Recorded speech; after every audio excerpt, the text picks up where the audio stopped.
fight to take control. I got my own bankroll. For people just discovering you and your music, how do you introduce yourself to people and who you are as an artist? Hi, I'm Darvishi, and I'm a Persian Pop Princess. And usually I introduce it like that just because it gives you like the gist of who I am, but also like literally I'm Persian, I do pop, and I'm a princess. So yeah. Going back, kind of like way back, what was your first introduction into music that made you kind of want to do it yourself? When I was younger, I think I just naturally started writing songs for fun. It used to be poetry, and then it became like full-fledged songs because I was just singing in the house all the time. But the funniest part was I wanted to originally be like a story writer. And then I kept realizing I was a better songwriter than a story writer. So that's kind of how I fell into it. But I think I was heavily influenced by like artists I look up to. And like my first ever concert was a Miley Cyrus concert, and she was the whole Hannah Montana Miley Cyrus thing. And that was my first ever concert. And I had this like really crazy gut feeling that I was meant to do it. And I just kept going for it. So yeah. Growing up as a first generation Iranian American, were your parents on board with you wanting to do music, or did they have something else in mind for you? Persian parents, I like to tell the stereotype because for most Persian parents, it is true. Like they all want their children to be doctors, lawyers, or engineers. And I think that's awesome. But I feel like the creative side was never explored so much as an opportunity. I always did it, I think in their eyes, it was my hobby. So I would do like acting lessons for fun. I would do musical theater for fun. I did Broadway boot camp one summer for fun, and it was so random.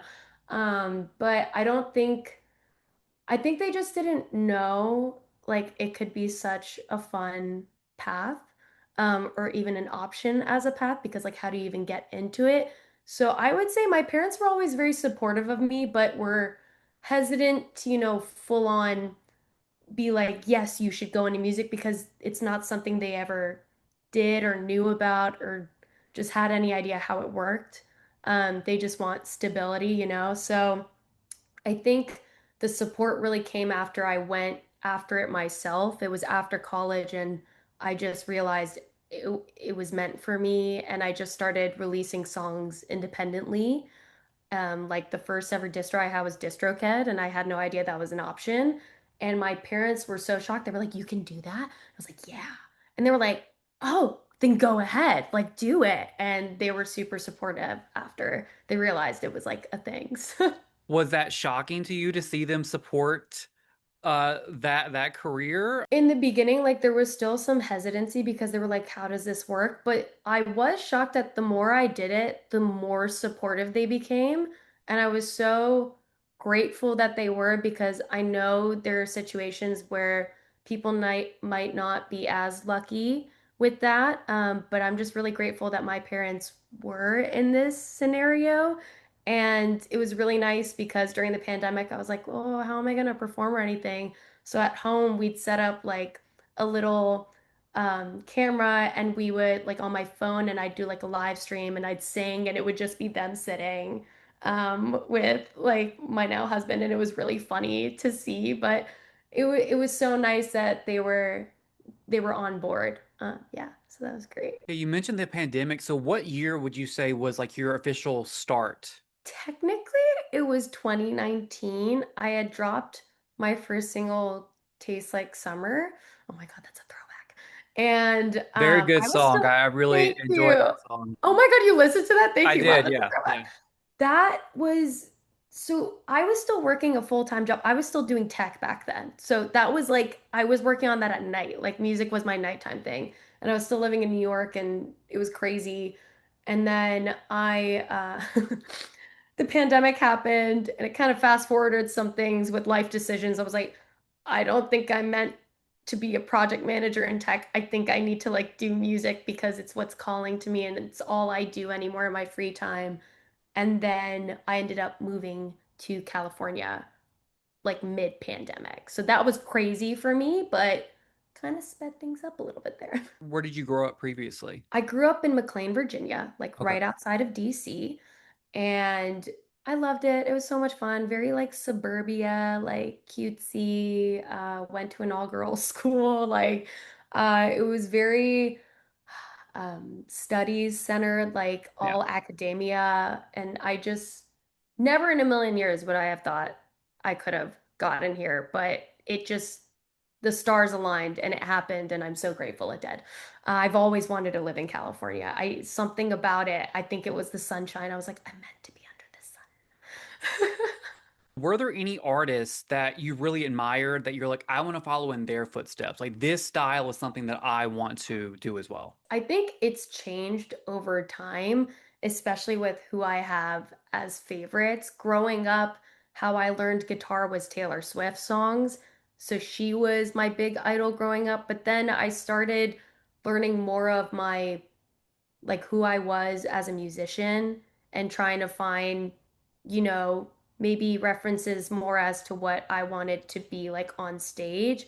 And then I went into this Dua Lipa craze and I was like, I'm still obsessed with it. But it was like I it hear kept the Dua Lipa. transforming. I wanted You to do? mention, I really did, especially in the beginning. I was like, oh, I want to bring this up because I definitely hear a Dua Lipa like reference almost kind of in the way you do music. Yes, it definitely, and I think it was around the time of the pandemic where like Dua Lipa was popping off, and then I got so it just hit me like a wave. I was like, yes, I think something like that.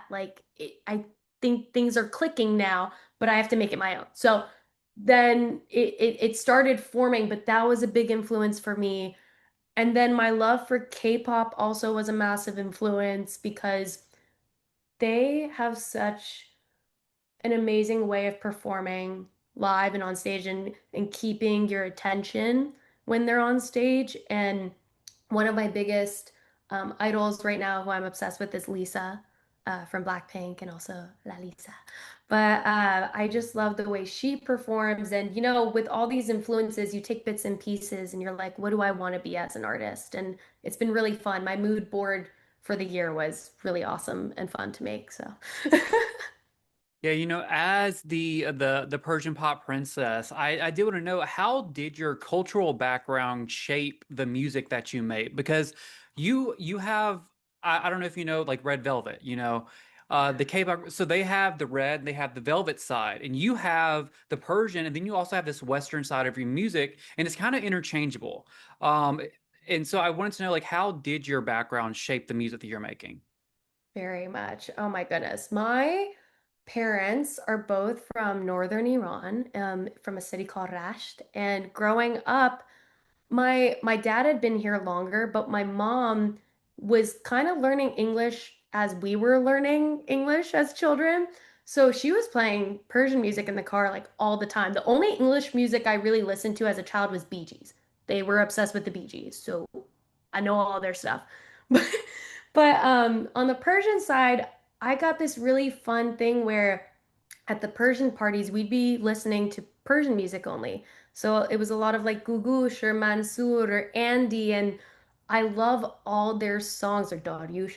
But it was just really fun for me to get this different like this different cultural side and influence into what I was listening to, because it would be Miley Cyrus and then like Mansoor, and it was like so polar opposite.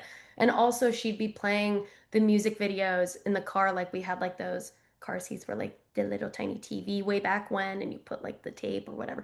But it was so much fun to grow up watching that stuff. And I also did Persian dance. I did it for a few years, and you really get a like embrace the culture and just take in the music when you're learning dancing. So that was a big part of my childhood too. And something about Persian music, especially when it's the dance side, my heart, like, it just starts pounding in a different way. I get so excited and I immediately want to start dancing. and people are in like a circle and like taking turns like doing the dances, and I think it's so much fun. So I wanted to show a little bit of that to people who might not know anything about it. Your music is described as this bridge between worlds. So what does it mean to you when people, listeners from completely different backgrounds connect with your music? Because, Persian music is not something that is mainstream in America. But they hear your songs and like, oh, they have the Western pop style that I like, but there's also this other side that I haven't heard before. So what is it like for you? For me, it's the best feeling. I've had recently some new fans pop up. They'll keep coming to shows, and that makes me so excited. I'm like, whoa, like repeats. But it's really cool to see people who are not Iranian at all embrace the culture and they love it so much. They're like, oh my God, I didn't know what this thing called Esfand was. I want to go do it and like put it around my head and get rid of the evil eye. That's insane. And then my favorite part is when people make parallels to their own cultures. That is my favorite thing because I'm like, see, music connects all of us and we're not so different at the end of the day. Like the evil eye is used by many different cultures and countries, and we all have our own methods of getting rid of the evil eye. We just might not know of each other's methods. So there's like an educational side to this, but I take such pride and I get so excited when I find out that people are making those connections and can vibe with the music and they like listening to like some of these more modal melodies and like they're just not used to it and they're like, wow, it's nice. We can vibe with that. Yeah. And I'm sure your family is pretty proud that you're embracing that part of your culture as well and putting it into this career. Yeah, I think they really love it. When I first started out, as every artist, like you're not really sure what kind of music you want to make, so you just start putting out everything. And it truly was like anything in my head, I just like put out there like EDM a little bit, like it was a little bit of everything. But the more I wrote and worked with producers, the more I found my sound, and I feel like I've truly found it now where I love this mesh of this Western pop with my Persian background. And sometimes it's through the instrumentation or through the lyrics or the theme of the song, but it's all about this Persian pop princess and telling her story. And I think it's so fun to tell the story of this fun character that we don't know about. But I think my parents are really proud of it. I think they're really happy with what I've been doing, especially because now they can understand some of the lyrics. Like they know English, but they have more fun when it's in Farsi because like it automatically they understand what I'm saying. You have some releases like your Mockingbird EP, which is still my favorite. All those songs, I really love that one. And Thank you. it leans more into the Persian side, it feels like. And then you have songs that lean more into the Western pop side, like Glass in the Sand a little bit. Yeah. What is your thought process going into new music? Do you put a lot of thought into like, I want to lean into this side this time? Or is it kind of just what you're feeling at that moment? I truly want to represent both my Iranian and American side, so I try not to force anything with the music. For example, a song like Jello, it naturally came out as more Persian because when I dance, I think of Persian parties, and those influences came out versus Glass in the Sand. When I wrote that, it was very raw and real, and it just came out so quickly with the writing that I didn't, something about it was just more Western pop. And I was like, okay, I'm not gonna force this to be anything it's not. Um, and it ended up working out great. I really love that song. But that one's a little bit more personal to me as a person, I think. It wasn't, when I wrote that song, it wasn't so much for the character. I think recently it's been more character based, and I'm trying to tell the story of this girl through each project. But sometimes if it's not necessarily her, it comes out a little bit another way. So I try to show both.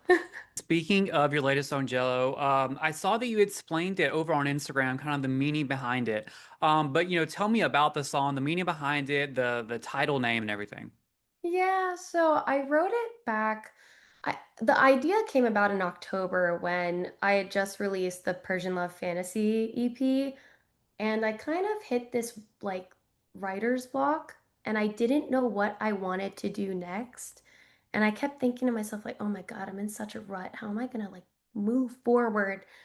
And then it was like Christmas time. I'm back home in Virginia with my parents, and I just was like, I need to move Jello. Like, I need to move forward. Jello means forward. So I literally wrote it down in a notepad, and I wrote everything that I thought would make me happy as an artist and things that can help me move forward as a person through this like journey I'm on as an artist.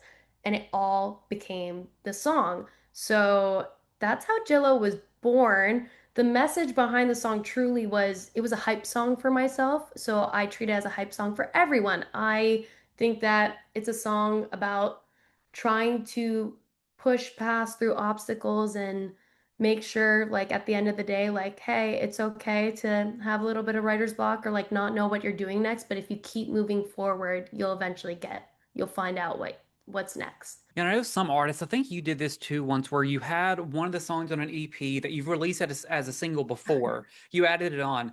Is this song, because of the meaning behind it, a song that you would add to an EP? Or because of the meaning, would you keep it as a single as kind of like this this point in your career? I think right now we have some songs in the, by we, I mean me. I have some songs I've been working on, and right now I'm trying to figure out what I want to package together for a potential new EP. But as of right now, it's staying as a single, but there is a chance if it fits in the world of the next project, it would be included in that next project. I'm very much like, does it tell a story? I want each EP to tell a story and I want it to make sense. So if it makes sense, I add it in there because it's so much fun when you're on stage and you can tell that story. But if I'm forcing it, nah, I don't want to just throw it in there for fun. What are some of the tracks that you're most proud of, still to this day? Well, definitely Jillo is one. I was so happy when I made that because I've wanted to make a fun dance song for years now, and this one came naturally. Thank God. Because sometimes happy songs are really hard for me. Mockingbird to this day, I am extremely proud of. Um, I don't know what came over me that day. I think I was watching a bunch of animes and they were very like kingdom, like, and that kind of world. And something took over me and I was like writing from the point of view of that character and it was so much fun. Uh, but I think that one because it's about freedom and a little bit about me. And oh, I do have to say I love S-Fan. I think, well, I love S-Fan in general. It's like one of my favorite things to do when I'm feeling like there's bad vibes. So I thought that was really fun to make that song, and it was my first time testing out a little bit of rap singing. It's not really rap, but it's like the way I'm doing it is not something I'm used to, and I was just proud of myself for trying something new. Are there any songs you think you'd like to revisit and maybe change up or remix at all? Sometimes. Oh, I didn't include Barun. I also love Barun. Um, I sometimes I wonder if I should do another remix on Barun, but I've already done one. So I just love that song. I always want to do more with that song. Maybe there'd be another one. What's the name of it? I'm like I've written so many songs now that I'm like, which one is it? New Salvation would be interesting to remake today. That one was I dropped that a minute ago. It's been a while, but I would love to try a different version of that. I think it could be fun, but who knows? We'll see.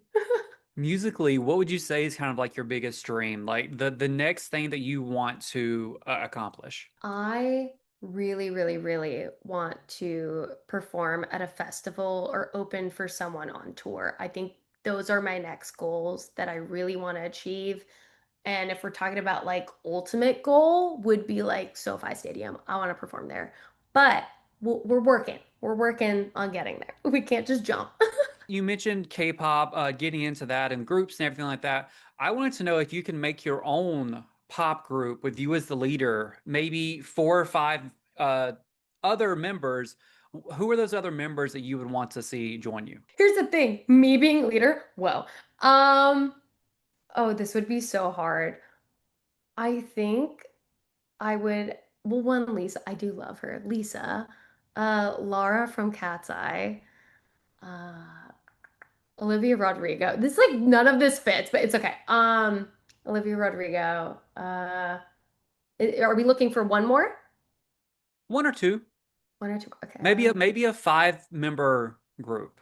Okay, so then I would need one more. Um, oh, Sarah Larson.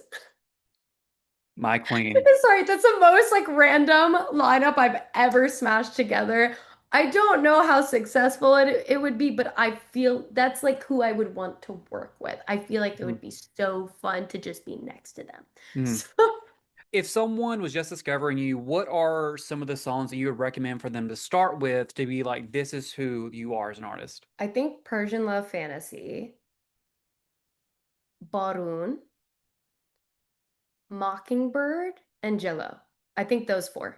If someone is not familiar with anything Persian, whether it be food, music, is there maybe like one or two things you would recommend people to try food wise, or maybe like a traditional artist or something they should check out? Okay, love.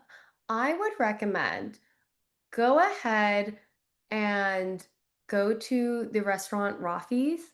It's in Glendale. They make delicious Persian food. I usually take my non-Iranian friends there to try Persian food for the first time because I think they do a really good job of covering all the staples and it tastes really good. So I would recommend that. And on the music side, I would say, there's so many Persian artists I love. I would listen to, I'd have to write it out for them, but it's called Juna Khodet and it's by Black Cats. I would recommend they listen to that song because it's played at every single Persian party, every single one. And I dance to it every single time. Finally, do you have like a message to the people who've supported you, or do you have a pitch of yourself that can maybe bring in more people to being interested to checking you out? I am so grateful that so many people have been so open and kind about what I'm doing and supportive of me doing music. I know it's a crazy thing, but I am extremely appreciative because I know it sounds crazy, but I want to represent the Persian culture and show it to people in a fun way. And I think I will be able to do that if I keep doing this. So I'm really excited for that. So thank you for everyone who has been following me on my journey. And to those who may not know me yet and are like debating, I would say come to a show and I promise you I will convert you into becoming a bestie. I treat everyone as like a it's like my best friend group. I think it's so much fun at shows to say hi to someone I may have seen at the last one, and we all just become a little tight-knit family. So come and join the fam. It'll be so much fun.